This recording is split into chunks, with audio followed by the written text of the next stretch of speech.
ewaffe Masaka nalabangayo abantu abali desperate abadde mu bufumbo omwana abuze n'agamba Mukama ti Mukama nkwegayiridde kale ne bwompa omulema. Abalema bantu naye abalema abasinga obungi bamaama baabwe be babasaba. Agamba Mukama nti ne bwompa omulema omwana n'ava mu lubuto nga mulema. Bangi abasaba Mukama ne bamugamba Mukama ne bw'onompa olubuto olumu lwokka ne luvaamu neneme kubeera nga atafunanga ku lubuto era olulufuna ate omulaba ajja akaaba musumba olubuto luvaamu.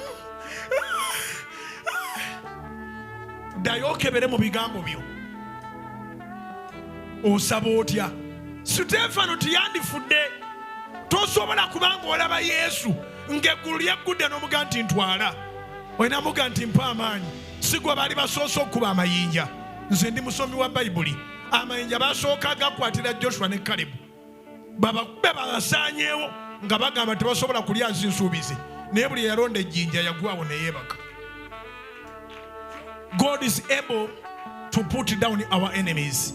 Embeera bw'ebangeze gamba Katonda aveeyo, Katonda yeerage, ekibadde ekikukaabya nakyo kikaabeko. Kubira Mukama engalo ez'amaanyi obanga obiwulidde.